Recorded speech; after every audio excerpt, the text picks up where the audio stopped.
வணக்கம். நமது டிவியின் மதிய நேர பிரதான செய்திகளோடு இணைந்திருக்கின்றோம். செய்திகளோடு இணைந்து கொள்ளும் நான் ஷெலோமி நாகேந்திரன். விரிவான செய்திகளை பார்ப்பதற்கு முன்பதாக முதலில் தலைப்புச் செய்திகளை பார்க்கலாம்.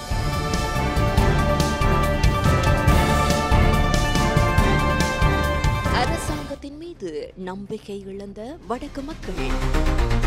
கனடாவில் யாழ் இளைஞன் பலி. கொட்டாஞ்சேனை மாணவியின் மரணம். அரசாங்கம் அதிரடி நடவடிக்கை. அரச ஊழியர்களுக்கு அரசாங்கத்தின் விசேட அறிவிப்பு. சிறுமியொருவர் மர்ம மரணம். பிரேத பரிசோதனை அறிக்கையால் அதிர்ச்சி. தனது வான்பரப்பை முற்றாக மூடிய பாகிஸ்தான். இனி தொடர்பான உள்நாட்டு செய்திகள்.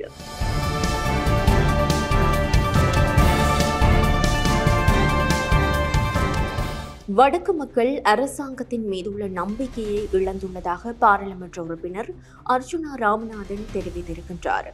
பாராளுமன்றத்தில் உரையாற்றும் போதே அவர் இந்த விடயத்தினை குறிப்பிட்டிருக்கிறார்.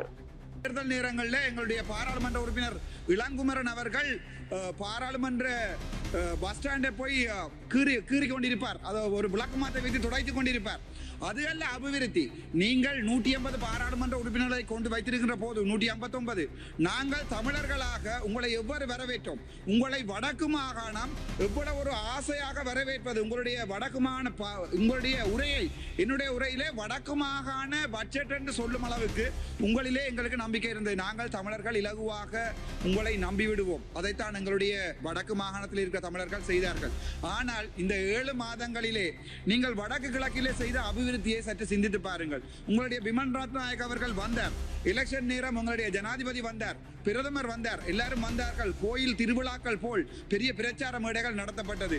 நாங்கள் எதிர்பார்த்தோம் அரசியலையும் தாண்டி தமிழ் மக்களுக்குரிய ஒரு விடிவை நீங்கள் செய்வீர்கள் என்று. ஆனால் நான் நினைக்கிறேன் எங்களுடைய வடக்கு கிழக்கு மக்கள் இப்போது முற்றாக உங்களுடைய அரசாங்கத்தை எதிர்க்கிறார்கள்.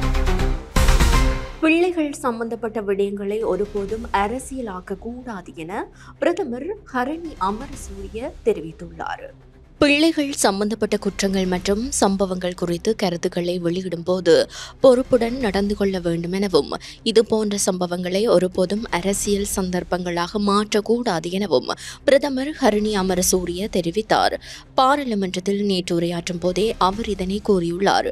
கொட்டாஞ்சேனை பகுதியைச் சேர்ந்த பாடசாலை மாணவி ஒருவர் தற்கொலை செய்து கொண்ட சம்பவம் தொடர்பாக பிரதமர் இந்த கருத்துக்களை தெரிவித்தார். ஒரு பிள்ளை தற்கொலைக்கு முயற்சிப்பது ஒரு சமூகமாக அனைவரினதும் தோல்வி எனவும் பிரதமர் சுட்டிக்காட்டினார். மேலும் இதுபோன்ற சம்பவங்கள் மீண்டும் ஒருபோதும் நடக்கக்கூடாது எனவும் கொட்டாஞ்சேனை பகுதியைச் சேர்ந்த சிறுமி சம்பந்தப்பட்ட சம்பவம் குறித்து அனைத்து தரப்பினரையும் உள்ளடக்கிய விசாரணைகள் தற்போது நடந்து வருவதாகவும் பிரதமர் குறிப்பிட்டார். இது தொடர்பில் குறித்த பிள்ளையின் பெற்றோருக்கு அனைவரும் தங்கள் இரங்கலை தெரிவித்துக் கொள்வதாகவும் இதுபோன்ற சம்பவங்களை தடுக்க அரசாங்கம் விரிவான தலையீட்டை வழங்கும் எனவும் பிரதமர் குறிப்பிட்டார். அத்துடன் பிள்ளைகளுக்கு முழுமையான பாதுகாப்பை வழங்குவதற்கான திட்டத்தை வகுக்க நடவடிக்கை எடுக்கப்படும் எனவும் பிரதமர் ஹரணி அமரசூரிய குறிப்பிட்டுள்ளார். உயிரிழந்த கொட்டாஞ்சேனை மாணவி விவகாரம் தொடர்பாக தேசிய சிறுவர் பாதுகாப்பு அதிகார சபை விசாரணைகளை ஆரம்பித்திருக்கிறது. இதேவேளை அந்த மாணவியின் உயிர் மாய்ப்பு சம்பவம் தொடர்பில் கல்வி அமைச்சு அறிக்கை ஒன்றை வெளியிட்டுள்ளது. கொட்டாஞ்சேனை மாணவி ஒருவர் தமது உயிரை மாய்த்து கொண்ட சம்பவம் தொடர்பில் தேசிய சிறுவர் பாதுகாப்பு அதிகார சபை அறிக்கை ஒன்றை விடுத்துள்ளது. இந்த சம்பவம் தொடர்பில் விசேட விசாரணைகள் ஆரம்பிக்கப்பட்டுள்ளதாக அறிக்கையில் தெரிவிக்கப்பட்டுள்ளது. அத்துடன் தேசிய சிறுவர் பாதுகாப்பு அதிகார சபை சட்டத்திற்கு அமைய கொட்டாஞ்சேனை மற்றும் பம்பலப்பிட்டி போலீசாரிடமிருந்து இந்த விடயம் தொடர்பில் அறிக்கை கோரப்பட்டுள்ளது. பாடசாலைக்குள் இடம்பெறும் உடல், உள மற்றும் பாலியல் துஷ்பிரயோகம் தொடர்பில் அறியப்படுத்தாமை, பாடசாலையின் நட்பெயரை பாதுகாக்கும் நோக்கில் செயற்படுதல் போன்றவற்றால் இவ்வாறான சம்பவங்கள் இடம்பெறுகின்றமை அவதானிக்கப்பட்டுள்ளதாகவும் தேசிய சிறுவர் பாதுகாப்பு அதிகார சபை விடுத்துள்ள அறிக்கையில் தெரிவிக்கப்பட்டுள்ளது. எனவே இவ்வாறான சம்பவங்கள் இடம்பெறும் போது உடனடியாக பாடசாலையின் அதிபர் அல்லது பொறுப்பு வாய்ந்த தரப்பினர் அது தொடர்பில் தேசிய சிறுவர் பாதுகாப்பு அதிகார சபைக்கு அறியப்படுத்த வேண்டும் எனவும் வலியுறுத்தப்பட்டுள்ளது. கொட்டாஞ்சேனையில் மாணவி ஒருவர் தற்கொலை செய்து கொண்ட சம்பவம் தொடர்பாக சந்தேகத்திற்கிடமான ஆசிரியர் கட்டாய விடுமுறையில் அனுப்பப்பட்டுள்ளார். கல்வி, உயர்கல்வி மற்றும் தொழிற்கல்வி அமைச்சு இது தொடர்பாக அறிக்கை ஒன்றை வெளியிட்டுள்ளது. இந்த சம்பவம் தொடர்பான போலீஸ் பி அறிக்கை தமது அமைச்சிற்கு கிடைத்ததாகவும் அதன் அடிப்படையில் சம்பவத்துடன் தொடர்புடைய ஆசிரியரை கட்டாய விடுமுறையில் அனுப்ப நடவடிக்கை எடுக்கப்பட்டுள்ளதாகவும் குறித்த அறிக்கையில் குறிப்பிடப்பட்டுள்ளது. மேலும் இச்சம்பவம் தொடர்பான முதற்கட்ட விசாரணைகள் தற்போது மேற்கொள்ளப்பட்டு வருவதாகவும் அதன் அறிக்கை கிடைத்தவுடன் முறையான ஒழுக்காற்று நடவடிக்கைகளை மேற்கொள்ள தேவையான ஏற்பாடுகள் செய்யப்படும் எனவும் அமைச்சு குறிப்பிட்டுள்ளது. அத்துடன் இந்த சம்பவம் தொடர்பில் சில தரப்பினர் தமது பணி பொறுப்புகளை புறக்கணித்திருக்கின்றனரா என்பதை ஆராய்வதற்காக அமைச்சினால் உள்ளக விசாரணை ஒன்றும் ஆரம்பிக்கப்பட்டுள்ளது. இதேவேளை 16 வயதுடைய மாணவியொருவர் தற்கொலை செய்து கொண்ட சம்பவம் தொடர்பாக குற்றம் சுமத்தப்பட்டுள்ள தனியார் கல்வி நிறுவனத்தின் உரிமையாளர் நேற்று குற்றப்புலனாய்வு திணைக்களத்தில் முறைப்பாடு ஒன்றை பதிவு செய்துள்ளார். தமது பெயருக்கு அவதூறு ஏற்படுத்தும் வகையில் ஒரு குழுவினர் வேண்டுமென்றே பிரசாரங்களை மேற்கொள்வதாகவும் அதற்குரிய விசாரணைகள் நடத்தப்பட வேண்டும் எனவும் அவர் கோரிக்கை விடுத்துள்ளார். உயிரிழந்த மாணவி உடல்நல குறைவுடன் வகுப்புகளுக்கு வந்ததாகவும் மாணவியின் பெற்றோரை அழைத்து மாணவி உடல்நலம் தேறிய பின்னர் வகுப்புகளில் பங்கேற்குமாறு மட்டுமே அறிவுறுத்தியதாகவும் அவர் தெரிவித்துள்ளார். தனது புகைப்படங்களை பயன்படுத்தி சமூக ஊடகங்களில் கடுமையான விமர்சனங்கள் முன்வைக்கப்பட்டு தான் மன உளைச்சலுக்கு ஆளாகி இருப்பதாகவும் இது யாரோ வேண்டுமென்றே செய்யும் செயல் எனவும் அவர் குறிப்பிட்டுள்ளார். கனடாவில் நண்பர்களுடன் நீராட சென்ற இலங்கை தமிழ் இளைஞர் ஒருவர் பலியாகியுள்ளார். கனடாவில் நண்பர்களுடன் நீராட சென்ற இலங்கை தமிழ் இளைஞர் ஒருவர் நீரில் மூழ்கி உயிரிழந்துள்ளதாக உறுதிப்படுத்தப்பட்டுள்ளது. ஒன்டாரியோ ஸ்காப்ரோ பகுதியைச் சேர்ந்த 19 வயதான ரதுஷன் ராஜ்குமார் என அடையாளம் காணப்பட்டுள்ளார். கடந்த வாரம் இந்த சம்பவம் இடம்பெற்றுள்ளதாக தெரிவிக்கப்படுகின்றது. குறித்த இளைஞனின் பெற்றோர்கள் யாழ்ப்பாணத்தில் வசித்து வருகின்றனர். பென்ட்ரூஃப் பகுதியில் ஏரியில் சடலம் ஒன்று மிதப்பதாக போலீசாருக்கு கிடைத்த தகவலின் அடிப்படையில் குறித்த சடலம் மீட்கப்பட்டுள்ளது. இந்த சம்பவத்தின் போது உயிரிழந்த இளைஞன் உயிர்காப்பு அங்கி அணிந்திருக்கவில்லை என போலீசார் தெரிவிக்கின்றனர். பசறையில் திடீரென உடல்நலக்குறைவு காரணமாக வைத்தியசாலையில் அனுமதிக்கப்பட்ட சிறுமி உயிரிழந்த சம்பவம் தொடர்பில் சந்தேகம் வெளியிடப்பட்டிருக்கின்ற நிலையில் போலீசார் விசாரணைகளை தீவிரப்படுத்தியிருக்கின்றனர். பசறை போலீஸ் பிரிவுக்குட்பட்ட உடகம பகுதியில் உடல்நலக்குறைவு காரணமாக சிறுமி ஒருவர் பசறை வைத்தியசாலையில் அனுமதிக்கப்பட்ட பின்னர் உயிரிழந்த சம்பவம் தொடர்பாக போலீசார் விசாரணைகளை ஆரம்பித்துள்ளனர். குறித்த சிறுமி நேற்றிரவு வைத்தியசாலையில் அனுமதிக்கப்பட்டிருந்த நிலையில் சிறுமியை பரிசோதித்த பசறை வைத்தியசாலையின் வைத்தியர் இந்த மரணம் சந்தேகத்திற்கிடமானது என தெரிவித்துள்ளார். இதன் காரணமாக சம்பவம் தொடர்பாக விசாரணைகளை ஆரம்பித்துள்ளதாக போலீசார் தெரிவித்தனர். பசறை உடகம பகுதியைச் சேர்ந்த 7 வயது சிறுமியை இவ்வாறு உயிரிழந்துள்ளார். குறித்த சிறுமி உயிரிழப்பதற்கு முன்னர் ஒரு வார காலமாக காய்ச்சல் மற்றும் சளி காரணமாக பல தடவைகள் வைத்தியசாலையில் சிகிச்சை பெற்றிருந்தார். எனினும் சிறுமியின் உடலில் காயங்களின் தழும்புகள் இருப்பதாக பசறை வைத்தியசாலையில் சிறுமியை பரிசோதித்த வைத்தியர் தெரிவித்துள்ளதால் இந்த மரணம் சந்தேகத்திற்கிடமானது என கருதப்பட்டுள்ளது. மரணத்திற்கான காரணம் இதுவரை கண்டறியப்படாத நிலையில் பிரேத பரிசோதனைக்காக சிறுமியின் உடல் பசறை வைத்தியசாலையின் பிரேத அறையில் வைக்கப்பட்டுள்ளது. போலீசார் சம்பவம் தொடர்பான மேலதிக விசாரணைகளை முன்னெடுத்துள்ளனர். மொட்டு கட்சியின் புதிய செயற்பாட்டு பிரதானியாக ஜான்சன் பெர்னாண்டோ நியமிக்கப்பட்டுள்ளார். ஸ்ரீலங்கா பொதுஜன பெரமுன கட்சியின் புதிய செயற்பாட்டு பிரதானியாக முன்னாள் அமைச்சர் ஜான்சன் பெர்னாண்டோ நியமிக்கப்பட்டுள்ளார். இந்த நியமனமானது நேற்றைய தினம் இடம்பெற்ற கட்சியின் விசேட கூட்டத்தின் போது மேற்கொள்ளப்பட்டுள்ளதாக ஸ்ரீலங்கா பொதுஜன பெரமுனவின் பொதுச் செயலாளர் சாகர காரியவசம் தெரிவித்துள்ளார்.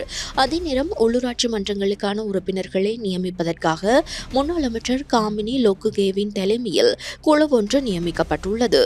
இதற்கு முன்னதாக உள்ளூராட்சி மன்றங்களில் ஆட்சியை நிறுவுவதற்கு தேவையான ஆலோசனைகளை வழங்குவதற்காக குழுவை ஸ்ரீலங்கா பொதுஜன பெரமுன கட்சி நியமித்தது. இந்நிலையில் கட்சியின் பொதுச் செயலாளர் சாகர காரியவசம், புதிய செயற்பாட்டு பிரதானி ஜான்சன் பெர்னாண்டோ, பாராளுமன்ற உறுப்பினர் டிவி சாணக்க ஆகியோர் இந்த குழுவின் உறுப்பினர்களாக செயற்பட்டு வருகின்றனர் என்பதும் குறிப்பிடத்தக்கது. அரச ஊழியர்களுக்கு பேரிடர் கடன் வழங்குவது தொடர்பாக புதிய விதிமுறைகளை உள்ளடக்கிய புதிய சுற்றறிக்கை ஒன்றை அரசாங்கம் வெளியிட்டிருக்கிறது. அரசு ஊழியர்களுக்கு பேரிடர் கடன் வழங்குவது தொடர்பாக புதிய விதிமுறைகளை உள்ளடக்கிய புதிய சுற்றறிக்கை ஒன்று வெளியிடப்பட்டுள்ளது. அரச நிர்வாக மாகாண சபைகள் மற்றும் உள்ளூராட்சி அமைச்சினால் அமைச்சு செயலாளர்கள், மாகாண பிரதம செயலாளர்கள் மற்றும் திணைக்கள தலைவர்களை அறிவுறுத்தும் வகையில் வெளியிடப்பட்ட இந்த சுற்றறிக்கை 5ஆம் மாதம் 1ஆம் தேதி நடைமுறைப்படுத்தப்பட்டது. அதில் 2025ஆம் ஆண்டு வரவு செலவு திட்ட முன்மொழிவுகள் மூலம் அரசு ஊழியர்களின் குறைந்தபட்ச ஆரம்ப சம்பளம் உயர்த்தப்பட்டதை கருத்தில் கொண்டு அரச ஊழியர்களுக்கு பேரிடர் கடன் வழங்குவதற்கான உச்சவரம்பு எல்லையை தற்போதுள்ள 2,50,000 ரூபாவில் இருந்து 4 லட்சம் ரூபாவாக உயர்த்த அரசாங்கம் தீர்மானித்துள்ளதாக குறிப்பிட்டுள்ளது. தேசிய வெசாக் வாரம் இன்றைய தினம் ஆரம்பிக்கின்றது. 2569வது ஸ்ரீ பௌத்த வருடத்தினை முன்னிட்டு தேசிய வெசாக் வாரம் இன்று முதல் ஆரம்பமாகி எதிர்வரும் 16ஆம் தேதி வரை நடைபெறவுள்ளது. இதற்கு இணையாக அரச வெசாக் மகோத்சவம் நுவரெலியா மாவட்டத்தை மையப்படுத்தி இன்று முதல் ஆரம்பிக்க உள்ளது. இலங்கை முழுவதற்குமான சாசன பாதுகாப்பு மன்றம், ஜனாதிபதி அலுவலகம், பௌத்த மத மற்றும் கலாசார அலுவல்கள் அமைச்சு, பௌத்த விவகார திணைக்களம், மத்திய மாகாண சபை மற்றும் நுவரெலியா மாவட்ட செயலகம் ஆகியவை இணைந்து இந்த ஆண்டு அரச வெசாக் மகோத்சவத்தை ஏற்பாடு செய்கின்றன.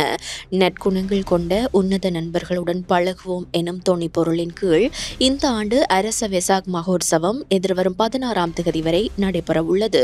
இதற்கு இணையாக நுவரெலியா மற்றும் பதுளை சாசன பாதுகாப்பு மன்றம் இணைந்து தொடங்கிய தாய்லாந்து மகா சங்கத்தினரின் சிஎம் இலங்கை தர்ம யாத்திரை திட்டத்தின் 2ஆம் கட்டம் இன்று நுவரெலியா நகரில் நிறைவடைவுள்ளது. இந்த யாத்திரை பண்டாரவளையிலிருந்து நுவரெலியா வரை நடைபெற்றது. அத்துடன் இந்த கால பகுதியில் நுவரெலியா மாவட்டத்தில் இன்னும் முடிவடையாத சில விகாரை அபிவிருத்தி திட்டங்கள் முப்படைகளின் ஒத்துழைப்புடன் செயற்படுத்தப்பட உள்ளன.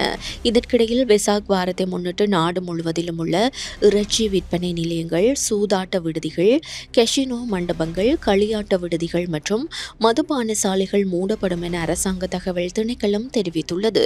அதன்படி மே மாதம் 12, 13 மற்றும் 14 ஆகிய 3 தினங்களுக்கு நாடு முழுவதிலும் உள்ள விலங்குகளை இறைச்சிக்காக கொள்ளும் இடங்கள், இறைச்சி விற்பனை நிலையங்கள் மற்றும் மதுபான சாலைகள் மூடப்படும். மேலும் பல்பொருள் அங்காடிகளில் இறைச்சி விற்பனை செய்வது தடை செய்யப்பட்டுள்ளதுடன் சூதாட்ட விடுதிகள், கெசினோ மண்டபங்கள் மற்றும் களியாட்ட விடுதிகளை மூடுவதற்கு நடவடிக்கை எடுக்குமாறு போலீசார் அரசாங்கம் அறிவித்துள்ளது. தொடர்வன சர்வதேச செய்திகள். இந்தியாவின் வான் பாதுகாப்பு பொறிமுறையை அளித்துள்ளதாக பாகிஸ்தான் அறிவித்துள்ளது. இந்தியாவின் வான் பாதுகாப்பு பொறிமுறையை அளித்துள்ளதாக பாகிஸ்தான் ராணுவம் தெரிவித்துள்ளது. அதாவது இந்தியாவின் S-400 வான் பாதுகாப்பு அமைப்பினை அளித்துள்ளதாக தெரிவித்துள்ளது. இந்தியாவின் ஆளும் கட்சியான பாரதிய ஜனதாவின் இணையதளம் உட்பட பல இந்திய இணையதளங்கள் மீது சைபர் தாக்குதலை மேற்கொண்டுள்ளதாக பாகிஸ்தான் ராணுவம் தெரிவித்துள்ளது. இதேவேளை ஸ்ரீநகர் விமான நிலையத்திற்கு அருகில் வெடிப்பு சத்தங்கள் கேட்டதாகவும், ஜெட் விமானம் பறப்பது போல சத்தங்கள் கேட்டதாகவும் அப்பகுதியை சேர்ந்தவர்கள் தெரிவித்துள்ளனர். விமானம் தென்பட்டு சில நிமிடங்களின் பின்னர் வெடிப்பு சத்தம் கேட்பதாகவும், புகை மண்டலம் தென்பட்டது எனவும் ஒருவர் தெரிவித்துள்ளமை குறிப்பிடத்தக்கது. பாகிஸ்தான் வான்பரப்பு முற்றாக மூடப்பட்டுள்ளதாக சர்வதேச ஊடகங்கள் தெரிவிக்கின்றன. இதேவேளை தமது ராணுவ தளங்களை இலக்கு வைத்து இந்தியா ஏவுகணை தாக்குதல் மேற்கொண்டுள்ளதாக பாகிஸ்தான் குற்றம் சாட்டியுள்ளது. இன்று அதிகாலை மேற்கொள்ளப்பட்ட தாக்குதலில் தலைநகர் இஸ்லாமாபாத் உள்ளிட்ட 2 பகுதிகளில் உள்ள ராணுவ தளங்களில் தாக்குதல் நடத்தப்பட்டுள்ளதாக பாகிஸ்தான் குறிப்பிட்டுள்ளது. எனினும் பாகிஸ்தான் ராணுவத்தினால் குறித்த ஏவுகணைகள் சுட்டு வீழ்த்தப்பட்டதாக தெரிவிக்கப்பட்டுள்ளது. பகல்கம் தாக்குதலை தொடர்ந்து பாகிஸ்தான் மீது இந்தியா மேற்கொண்ட ஆபரேஷன் சிந்தூர் தாக்குதலை அடுத்து 2 நாடுகளும் பரஸ்பரம் தாக்குதல்களை மேற்கொண்டு வருகின்றன. இந்த தாக்குதல்களில் இதுவரை 36 பேர் கொல்லப்பட்டுள்ளதாக பாகிஸ்தான் குற்றம் சாட்டியுள்ளதுடன் இந்திய எல்லைப் பகுதியில் பாகிஸ்தான் மேற்கொண்ட தாக்குதல்களால் இதுவரை 16 பேர் வரை கொல்லப்பட்டுள்ளதாக இந்தியா தெரிவித்துள்ளது. இந்தியாவில் உள்ள 32 விமான நிலையங்கள் எதிர்வரும் மே 15ஆம் தேதி வரை தற்காலிகமாக மூடப்பட்டுள்ளன. வடக்கு மற்றும் மேற்கு இந்தியா முழுவதும் உள்ள 32 விமான நிலையங்களில் உள்ள அனைத்து சிவில் விமான போக்குவரத்து நடவடிக்கைகளும் தற்காலிகமாக இடைநிறுத்தப்பட்டுள்ளதாக இந்திய விமான நிலைய ஆணையம் தெரிவிக்கின்றது.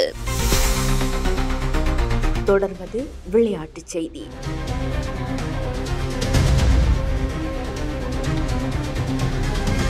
இந்தியன் பிரீமியர் லீக் கிரிக்கெட் தொடர் தற்போது ஒத்திவைக்கப்பட்டுள்ள நிலையில் பாகிஸ்தான் சூப்பர் லீக் 2025 தொடரும் ஒத்திவைக்கப்பட்டுள்ளது. இந்தியன் பிரீமியர் லீக் 2025 தொடரை தொடர்ந்து பாகிஸ்தான் சூப்பர் லீக் 2025 தொடரும் ஒத்திவைக்கப்பட்டுள்ளது. இந்திய பாகிஸ்தான் இடையேயான பதற்றமான சூழல் காரணமாக இந்த முடிவுகள் எடுக்கப்பட்டுள்ளன. ராவல்பிண்டி கிரிக்கெட் மைதானத்தில் நடைபெற இருந்த பெஷாவர் லாஷ்மி மற்றும் கராச்சி கிங்ஸ் இடையிலான PSL போட்டி மைதானத்திற்கு அருகில் ட்ரோன் தாக்குதல் நடத்தப்பட்டதை அடுத்து ஒத்திவைக்கப்பட்டது. பாகிஸ்தான் கிரிக்கெட் சபை மீதமுள்ள 8 போட்டிகளை ஐக்கிய அரபு ராச்சியத்திற்கு மாற்ற முடிவு செய்திருந்தது. ஆனால் பின்னர் ஐக்கிய அரபு ராச்சியமும் இதற்கு மறுப்பு தெரிவித்ததால் தொடர் முழுவதும் தற்காலிகமாக ஒத்திவைக்கப்பட்டுள்ளது. இந்தியாவின் ஆபரேஷன் சிந்தூர் மற்றும் அதற்கு பாகிஸ்தானின் பதிலடி தாக்குதல்கள் பஹல்கம் தீவிரவாத தாக்குதலுக்கு பதிலடியாக நடத்தப்பட்டவை இந்த ஒத்திவைப்புக்கு முக்கிய காரணங்களாக அமைந்துள்ளன. இதேவேளை இந்திய கிரிக்கெட் கட்டுப்பாட்டு சபை IPL 2025 தொடரை ஒரு வாரத்திற்கு இடைநிறுத்துவதாக அறிவித்தது. மே 11 அன்று தர்மசாலாவில் நடைபெற இருந்த பஞ்சாப் கிங்ஸ் மற்றும் மும்பை இந்தியன்ஸ் இடையிலான போட்டி பாதுகாப்பு காரணங்களால் அகமதாபாத்திற்கு மாற்றப்பட்டது. தேசிய பாதுகாப்பு மற்றும் வீரர்களின் பாதுகாப்பை முன்னிறுத்தி IPL தொடர் தற்காலிகமாக இடைநிறுத்தப்பட்டுள்ளது. மேலும் மீதமுள்ள போட்டிகளுக்கான திகதிகள் மற்றும் இடங்கள் பின்னர் அறிவிக்கப்படும் என BCCI தெரிவித்துள்ளது. இத்துடன் நமது டிவியின் அனைத்து பிரதான செய்திகளும் நிறைவு பெறுகின்றன. எமது அடுத்த பிரதான செய்திகளை இன்றிரவு எதிர்பாருங்கள். மேலதிக செய்திகளை அறிந்து கொள்ள நமது LK.com எனும் எமது இணையதளத்திற்குள் பிரவேசியுங்கள். அத்துடன் நமது டிவி எனும் YouTube தளத்தினையும் சப்ஸ்கிரைப் செய்யுங்கள். வணக்கம்.